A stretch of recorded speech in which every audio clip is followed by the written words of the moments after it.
Welcome students, myself Rahul Kotkar, and here in this video we are going to discuss about the chapter Mechanical Properties of Fluids. It's our lecture number 4. In a previous lecture we studied about the Pascal's law, and its application. We studied there the applications of Pascal's law are having hydraulic lift as well as hydraulic brakes. So in that we already studied about the hydraulic lift in the previous video lecture. Now here we have to study about the hydraulic brakes.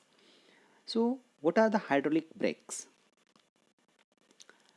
Hydraulic brakes are used to slow down or stop vehicle in motion. The working of these brakes is based on Pascal's law. Okay, you know about the brakes. The brakes are used to slow down or stop the vehicle which are in a motion. Now you can observe this image which is animated. What you observe there a person applies the force on a brake pedal, and it will be get applicable on a cylinder which connected to the piston, and this will be shows or the effect of this particular cylinder will apply on another 4 cylinders. So what is this? You can observe here it consists a brake pedal connected to the master cylinder having a piston of small area of cross section. The master cylinder is connected to 4 slave cylinders having a piston by using pipe. A brake fluid is filled in a pipe and cylinders. So listen carefully. What does it consist? It having a brake pedal. It having a brake pedal. This brake pedal is connected with a master cylinder. You can observe here this is the master cylinder. And this master cylinder again connected to the 4 slave cylinders having a piston by using pipe. We can see another diagram. So it will have again same thing. This is a brake pedal. This brake pedal is connected to this master cylinder. This master cylinder is now connected to the 4 slave cylinders. And these 4 slave cylinders are connected to the master cylinder with the pipe like this. The speciality of this master cylinder which having a smaller cross section, or smaller area of cross section.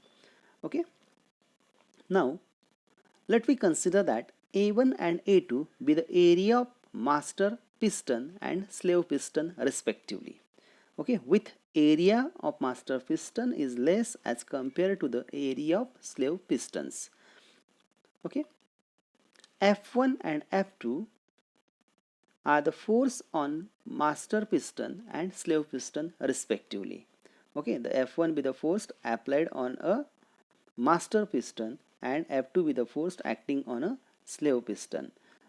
Look here, this is the F1 acting on a master piston. Then P1 and P2 be the pressures on master piston and slave piston respectively. Due to the application of force, the pressure will be produced, and this pressure acting on a master piston is P1 and slave piston is P2. So what the Pascal's law tells us, the pressure remains undiminished, or it should be the same everywhere. So according to that, P1 equals to P2, and that's why we will write here, according to the formula of pressure, force upon area is nothing but the pressure, and so we will write here F1 divided by A1 is equals to F2 divided by A2. Therefore what we can write, F2 can be given by F1 into A2 divided by A1. Means what we can conclude here, F2 be the force acting on a slave pistons, means the another pistons which are connected to the master piston. And to calculate that force, we'll get the formula F1 is equal to A2 divided by A1. Therefore what we can say, As A1 is less than A2, so force F2 should be greater than F1. As here simple, the area A1 and force F1, okay, area A1 and force F2 are inversely proportional to each other, and that's why what we can say, as area A1 is smaller, then F2 should be greater. So small force acting on F1 means master piston produces the large force F2 on slave piston. Okay, means application of small force produces the large force. Okay, and that's a simple phenomenon applicable in case of hydraulic brakes. Okay, understood? If you have any doubt, you can ask on the comment section. The next topic that we have to start is measurement of pressure. So instruments which are used to measure the pressure are called pressure meters or pressure gauges or vacuum. Okay, so the instrument which is used to measure the pressure is called pressure gauge or pressure meters. Okay, so we have to study the first pressure meter or pressure gauge, which is called as mercury barometer. This mercury barometer is invented by Italian physicist Torricelli in 1643. It is used to measure atmospheric pressure. Okay, and remember, this was the first device which can measure or which will measure the atmospheric pressure.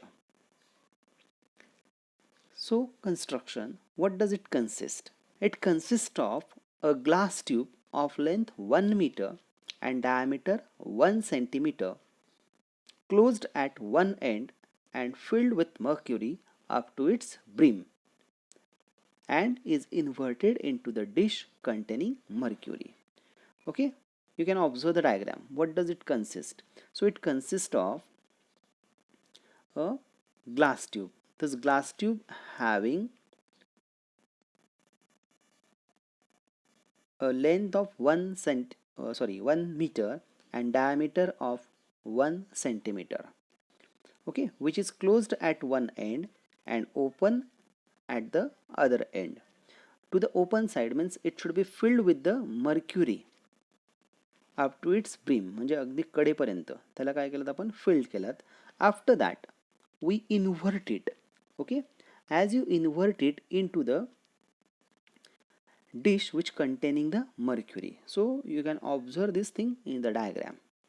Okay, so when glass tube is quickly inverted into the small dish of mercury, some mercury spills in dish. Hence, a gap is created in the upper part of glass tube, and this gap is called Torricelli's vacuum. You will observe there. Okay, it's simple one. As you invert the mercury tube, okay, so what happens? Some mercury comes out from this glass tube inside the dish. Okay, and the effect of that, what happens? There should be some gap will be created inside the glass tube.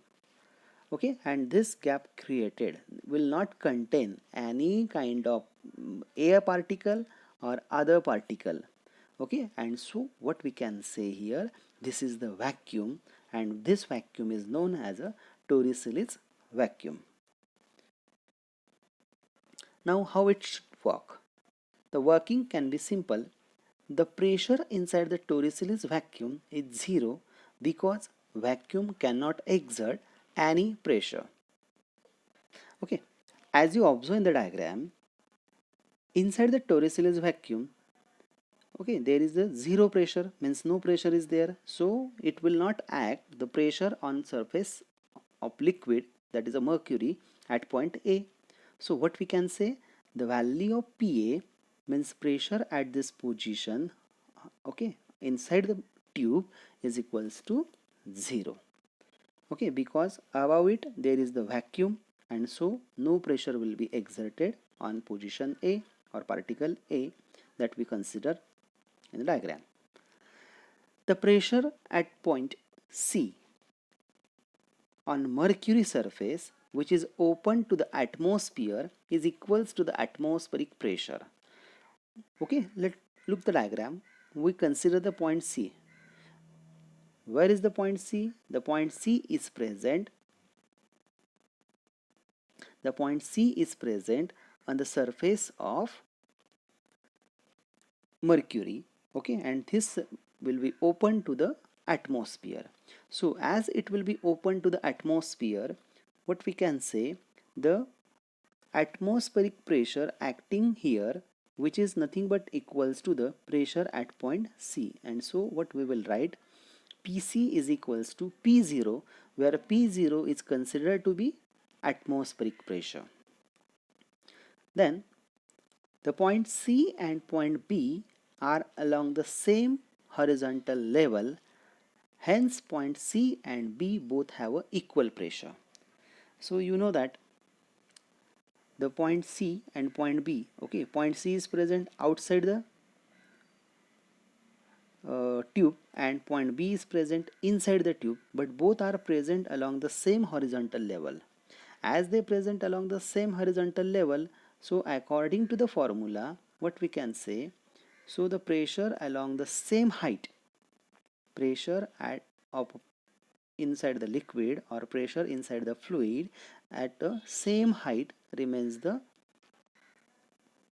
same. Okay, means what? As you observe here, this is the height of C and B, can observe here equal. Okay, from bottom we consider the height should be the same, so the pressure at point C as well as point B is equal.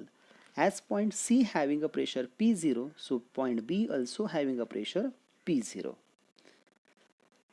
According to the formula for liquid column of height h over the surface of liquid, we will write there P2 is equal to P1 plus rho into G into H.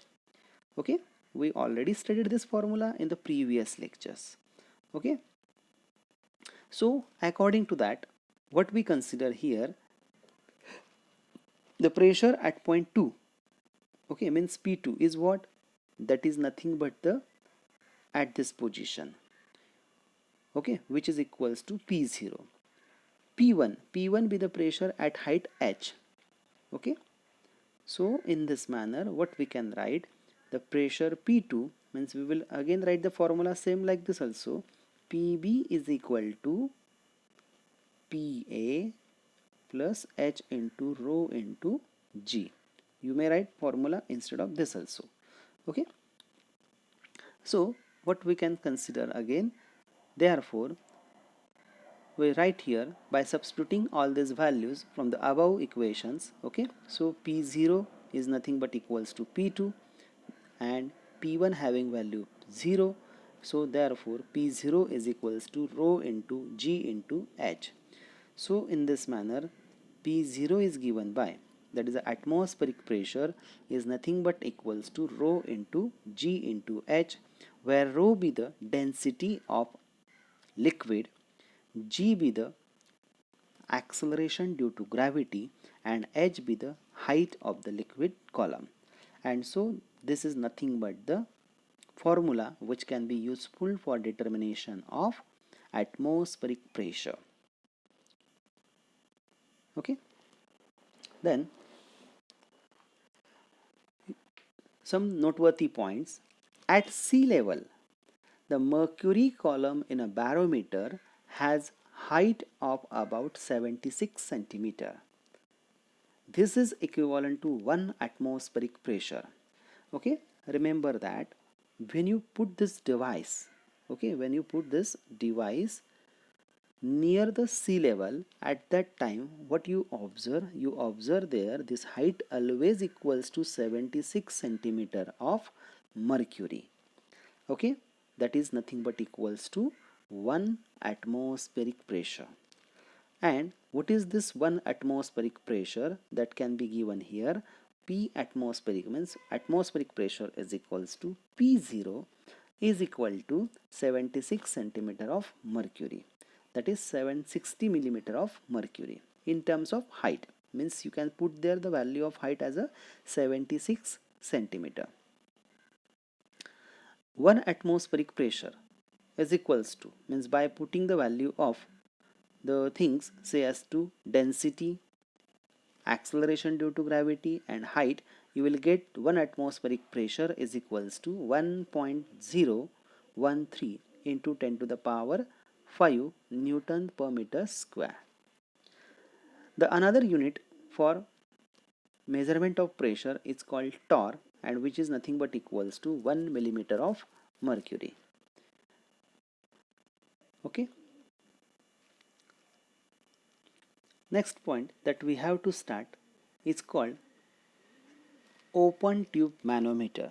This open tube manometer is also the kind of pressure gauge or which is useful to measure the pressure.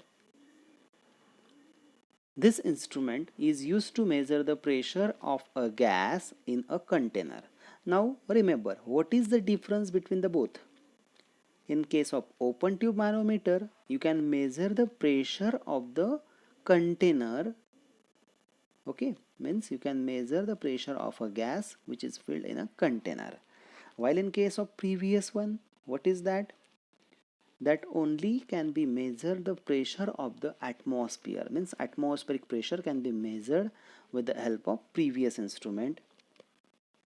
Okay, and here you can measure the pressure of the gas which is present in the container. So how it will be constructed? So you can see the diagram, okay, in which you can observe the U-shaped glass tube. Okay, you observe here, this is the U-shaped glass tube. Okay, this D should be the separated. Now here in this diagram it will be shown as a attached, but actually it is a not connected. The U-shaped glass tube is partly filled with a low density liquid such as water or kerosene. One end of the tube is open to the atmosphere. Okay, you can see here the one end of the tube is open to the atmosphere and other end of the tube is connected to the container. Okay, so what about the liquid filled inside it? It should be the low density liquid. Okay, actually the density of liquid should be chosen in such a way that according to the measurement of pressure. Okay, as you know that pressure is proportional to the density. So for measurement of high pressures, high density liquids are used, and for measurement of low pressures, low density liquids are used. But here for measurement of small pressures, we will fill the low density liquid such as water or kerosene. In this manner, this is what your U-shaped tube. Now second thing you observe in the diagram, that is called container D. So what is this container? This container is a system of a gas whose pressure is to be measured. Okay, means it is a particular vessel whose contain the gas, in which the gas is present and whose pressure we have to determine, that will be connected to the this U-shaped glass tube. Now how it works? So simple, the working can be observed in this diagram which is animated. Due to pressure of a gas in a container, the level of liquid in a U-tube decreases at point C and increases at open end. Okay, means you will observe there when this pressure will be exerted. Okay, you can see the diagram, and from this diagram you can see here when the pressure here exerted or it will be increases. So what happens due to the effect of that? Okay, what happens, this liquid will be get raised along this side. Okay, in this manner, or you may invert it and you can consider the okay. So what is that? From this side, if you apply the pressure, as you apply the pressure from this side, so what happens, the liquid will be rises along this one. Okay, so this height difference is noted here.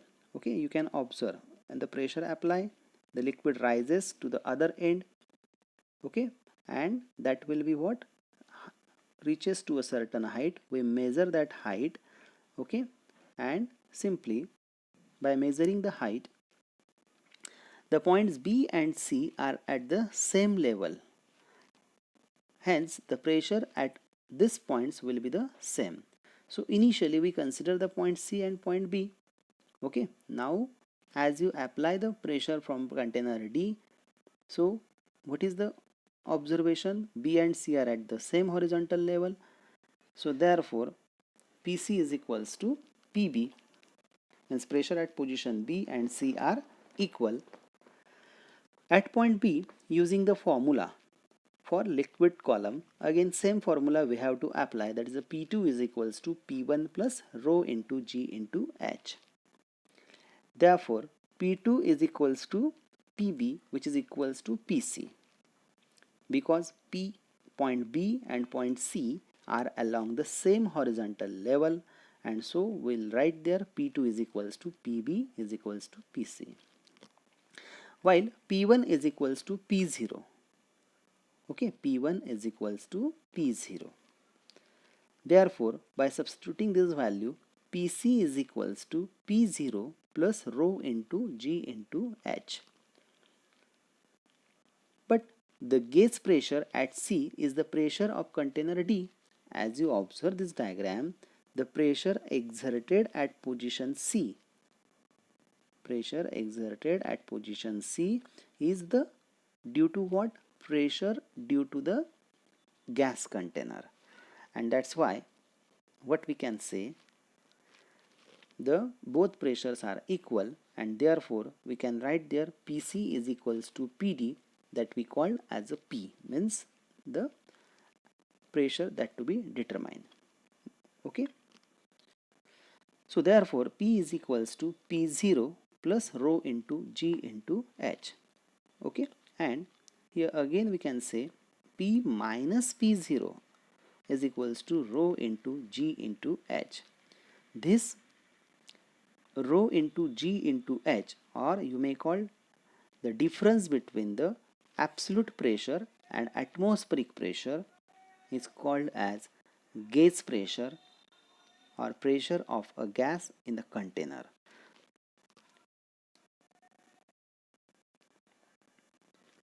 So friends, in this manner, here we finished the atmospheric pressure. Okay, means is the one part of your hydrostatics where you measure the pressures. Okay, in the next lectures we are going to study the very important concept related to the fluid, that is called surface tension. Okay, thank you for watching the video.